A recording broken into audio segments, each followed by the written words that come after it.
আপনি যদি আল্লাহ হতে চান, পরহেজগার হতে চান, কিয়ামতের মাঠে আপনি যদি কুরবানির সোয়াব হয়ে আল্লাহর জান্নাতের মেহমান হয়ে যদি কিয়ামতে হাজির হতে চান, অবশ্যই আপনাকে কুরবানি করতে হবে।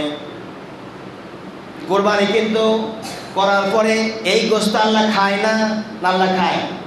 পশম নেয়, হাড্ডি হুড্ডি, চামড়া নিবে আল্লাহ? চামড়া টাকা নিবে? তাহলে আল্লাহ কি নেন? আল্লাহ রাব্বুল আলামিন বলেন, বান্দার অন্তরের মধ্যে একটা ভয় আছে, ভীতি আছে, তাকে অবলম্বনকারী এক বান্দার ভিতরে আমি আল্লাহ পয়দা করে দিয়েছি। আমার ভয় ভীতি নিয়ে যারা কোরবানি করবে, কিয়ামতের মাঠে আমি আল্লাহ রাব্বুল আলামিন ওই বান্দার জন্য সলিহিন মুত্তাকি বান্দা হিসাবে আল্লাহ মঞ্জুর করে নিব। আমি আল্লাহ, আমার কাছে গোশত আসে না, খুর চামড়া কোনো কিছু হাড্ডি ওগুলো আসে না, আমার কাছে আসে শুধুমাত্র বান্দা যখন বিসমিল্লাহ আল্লাহু আকবার বলে যখন জবাই করবে, আমার নাম নিয়ে প্রথম ফোঁটা রক্ত যখন বের হবে, ওইটাই আমি বান্দার দেখতে চাই, অন্য কিছু দেখতে চাই না। এখন আসুন তো দেখি, কোরবানি আমরা কয়জন দিই? কোরবানি দেওয়ার কয়জন না? শীতকাল কেন? মনে করতে হবে আপনি কোটিপতি, আপনার অনেক টাকা পয়সা রয়েছে। আমি এটা বলতে চাই না, আপনি নিজের বিবেককে প্রশ্ন করেন, এই মহল্লায় সম্পদশালী কয়জন আছেন আর কয়জন গরিব আছেন, মধ্যপন্থ কয়জন আছেন, বিবেচনা করে কোরবানি করবেন। কেন না? আপনি ধনী মানুষ, আপনার উপর একটা কোরবানি একাই দেওয়া আল্লাহ রাব্বুল আলামিন বিধান করে দিয়েছেন। এই জন্য বিধান হয়েছে কুরবানির গোশত কয় অংশ ভাগ করা হয়? হ্যাঁ, 3 ভাগ। মাশাআল্লাহ, এটা আপনারা সবই জানেন, দেখেছি ওয়াজ তো আপনারা জানেন। দেখি 3 ভাগ করা হয়। 1 ভাগ নিজের জন্য, আর 1 ভাগ আত্মস্বজনের জন্য, আর 1 ভাগ হলো এতিম গরিব মিসকিনদের জন্য। তাহলে এখন আপনাকে আল্লাহ পাক সম্পদ দিয়েছেন, টাকা পয়সা দিয়েছেন, আপনি নিজের সয় সম্পত্তি টাকা পয়সা আপনি কুক্ষাঘাত করবেন বা কৃপণতা করবেন, আর গরিব মানুষ মিসকিন মানুষেরা একটা বছর পরে একটু গোশত পাবে না, তা তো হতে পারে না। মনে রাখবেন,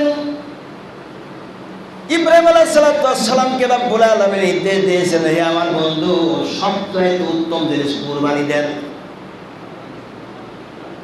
উর্দুম্বা দিলে কোনো কবুল হয়নি। কয়, হে নবী, আপনার প্রিয় বস্তু কুরবানি দেন। প্রিয় বস্তু বলতে মাথার মগজা নিয়ে আসলো। প্রিয় বস্তু মানে আমার সন্তান। 90 বছর পরে আমার ছেলে হয়েছে। আল্লাহু আকবার, জোরে বলেন। 90 বছর পরে আমার ছেলে হয়েছে, একে আমি এত ভালোবাসি, এর মতো ভালোবাসা আমি আমার নিজেকেও দেই নাই। সুতরাং আমার এই ছেলেকেই কুরবানি করার কথা আমার আল্লাহ বলেছেন। এই আলোচনা আজকে করবো না, আমার সময় নাই, সামনে দেখবো না। বন্ধুগণ, ভাইরা, সেই জন্য মা বোনরা আপনার উপরে অত্যাচার করা হয় কেন? এই আলোচনাটা মা বোনদের কাছে পৌঁছাইতে হবে। এখানে মাইক নিয়ে আসতে চাই, আগামী সপ্তাহে দেখতে চাই। কিভাবে আনবেন তা আমি জানি না। এইখানে মাইক আনবেন, আর একটা সেট কিনতে হবে, সাউন্ড সিস্টেম সেট, যার দাম করে 30,000 টাকা মতো লাগবে। 2টা ইউনিট আছে, আর 2টা ইউনিট কিনতে হবে, আর স্ট্যান্ড তার সবই আছে, কিছুই কিনতে হবে না। সাউন্ড সিস্টেম যদি সেট কিনা হয়, আমিও কিছুদিন শরীক হবে ইনশাল্লাহ।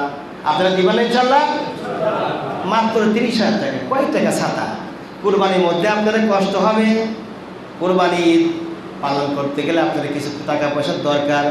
ঈদের আগে আমি চাপ দেব না, ঈদের পরে আমি বলবো অবশ্যই আপনারা 1,000 2,000 যে যা পারেন টাকা দিয়ে কিন্তু সাহায্য সহায়তা করবেন। এখানে একটা সাউন্ড সিস্টেম সেট কিনা হবে। আপনারা আজকে রাজি হয়েছেন? রাজি হন নাই? রাজি হয়েছেন। এই রাজি যেন থাকেন।